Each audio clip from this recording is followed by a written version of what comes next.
Welcome to the Mary Mac Show, where we will be talking about your feelings, experiences, and pain following the death of a loved one.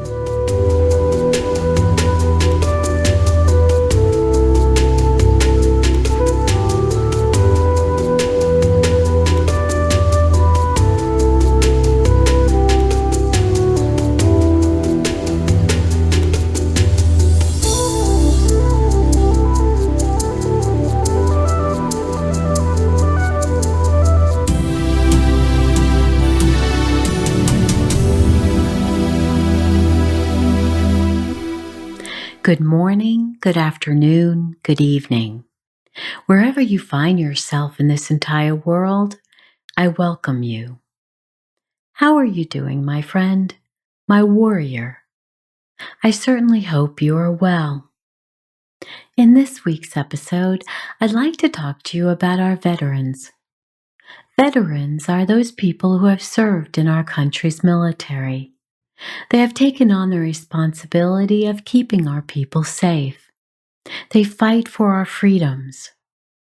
Many soldiers have given their lives so that we can remain free. In the United States, we celebrate Veterans Day this week to honor those men and women who have served, who fought in wars, some in foreign lands, to keep our nation free, but also to keep other countries free during wars such as World War I and II, the Korean War, the Vietnam War, and most recently in Iraq and Afghanistan. Your country knows how special your veterans are to you. You know individuals in your community who make a difference by joining the military for the sake of your freedom.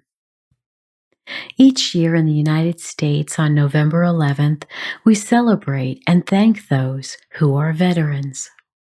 Your special day to honor your veterans in your country may be many months away, but I'd like to take this time to acknowledge all the sacrifices and the love and care that they share with the citizens of their countries by giving up so much to protect us and sometimes even protect the citizens of other countries who are having a horrific time protecting themselves. Veterans give up a lot to serve their country. Sometimes they lose their buddies in combat. Sometimes they come home with injuries that might be temporary.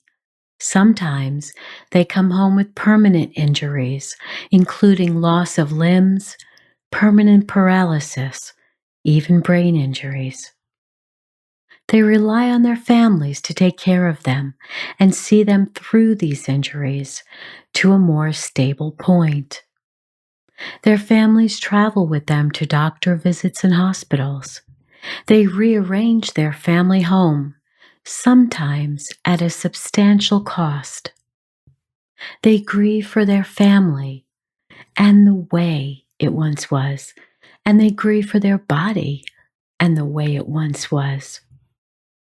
They miss the ability to be free, to travel and partake in many activities with family and friends, such as hiking and sports, fishing, camping, fun times with others that may have to be temporarily placed on hold, maybe permanently now because of injury. There are relationships that are forever changed as their spouse learns how to support the veteran, who may now be physically, mentally, and emotionally challenged.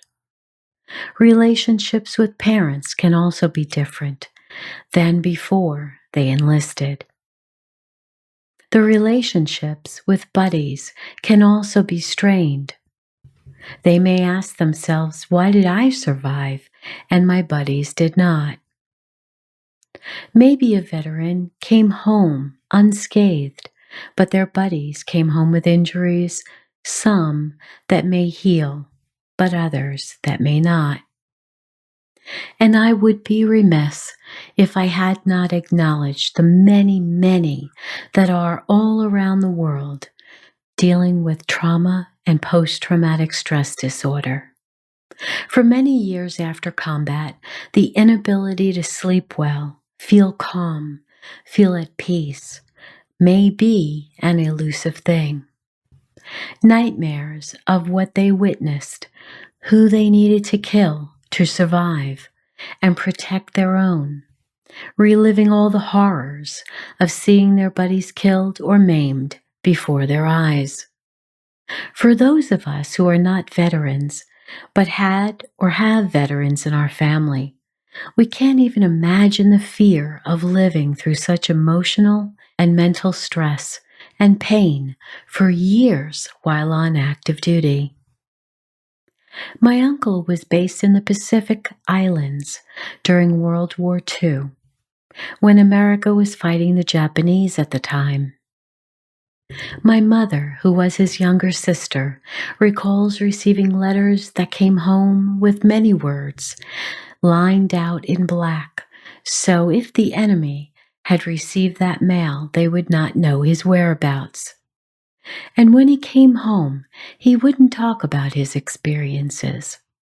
He was an exceptional man who I loved deeply, but it was clear that he did not want to share that time with anyone in our family. There is no doubt that it takes an extraordinarily exceptional man or woman to do what is necessary in battle to keep our nation free. And when they arrive home, they need our love and support in so many ways. Sometimes our veterans will question themselves as to what more they could have done to help their buddies. They question why they are here and their buddies are not. They have survivor guilt. What if I had done this? What if I had done that? And until the revelation sinks in that nothing could have been done differently, will they be able to settle this in their soul. They took the best actions they could at the time, and no amount of remorse will change anything. While on active duty for so many years, they didn't have the time to pause and grieve all those deaths of others. So when they finally get to process all that has happened over so long, it hits them, and it hits them hard. They are now confronted with their grief, and sometimes so much all at once leads many to the possibility of suicide, either attempted or completed. Here in the United States of America, we are experiencing the suicide deaths of 27 veterans each day. These are horrific numbers. And while I'm not a doctor, I have studied homeopathy for many years, and I believe a homeopathic remedy called aurum metallicum, which is actually made from gold, can help when one wants to take their life, and I believe it would be an exceptional assistance to veterans worldwide. The majority of the world uses homeopathy to treat patients. And in the United States, we once had homeopathic hospitals which were highly effective. But allopathic or pharmaceuticals have crept into our culture, and while some do help illnesses, most mask the symptoms instead of getting down to the root cause, as homeopathy does. So since aurum can be highly effective, I believe it should be considered in every veterans hospital and clinic for the benefit of our veterans in the United States and all around the world. If aurum can help, there is no reason to suffer needlessly. So to my veterans around the world, please look for a classically trained homeopathic doctor who can help you. They would have the initials CCH after their name.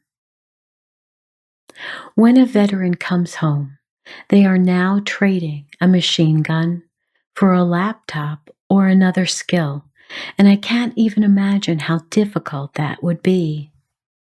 It moves veterans from their initial lifestyle to a completely other lifestyle and then back again.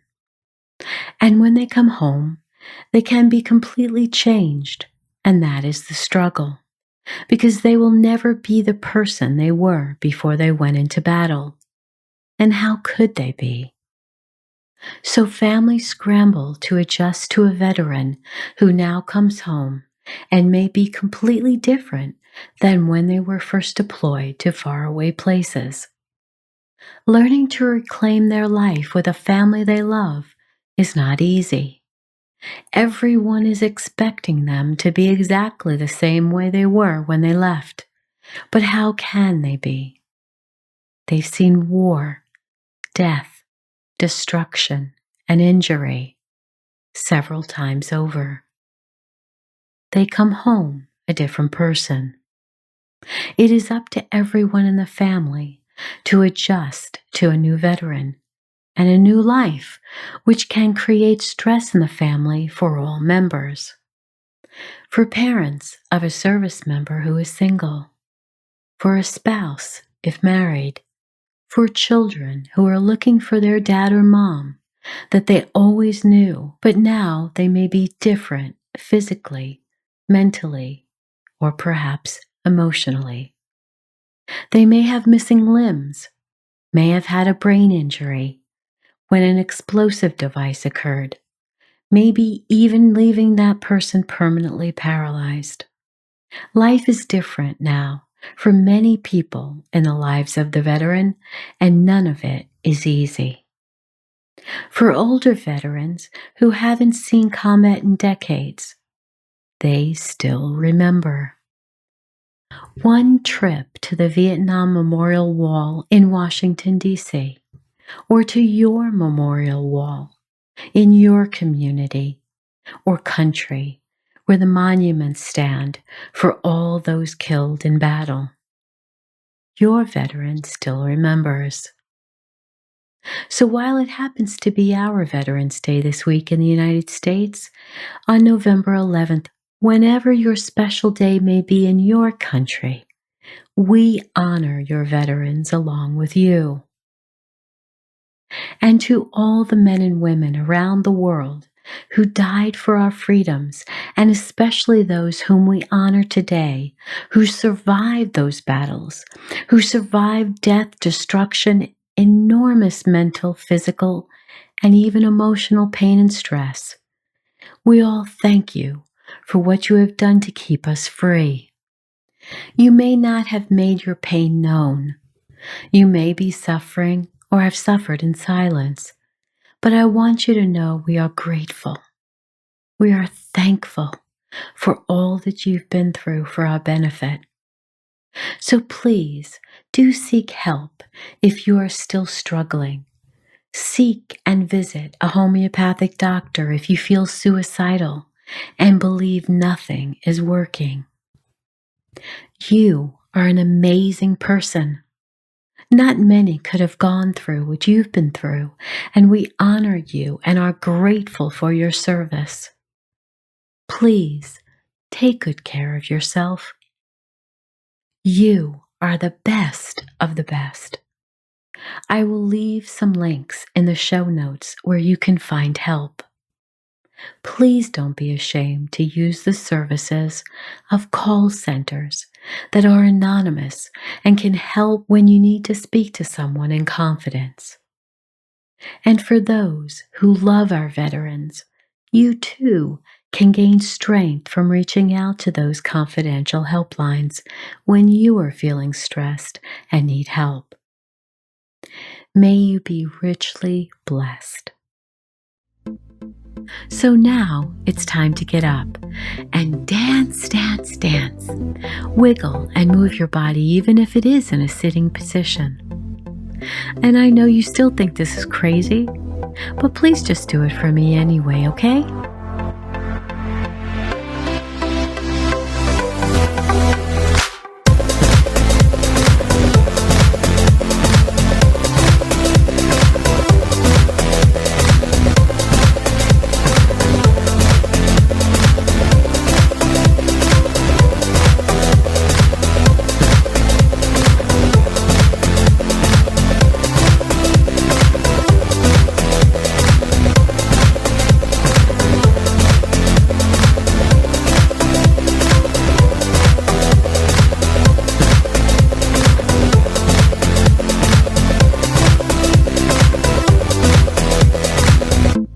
Thank you for listening in today.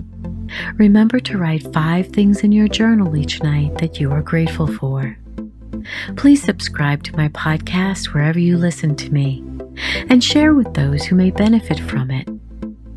And if you would kindly support my podcast, you'll find info on my site, marymac.info, to do just that. And as always, remember to be happy because you deserve to. I'll speak with you again soon.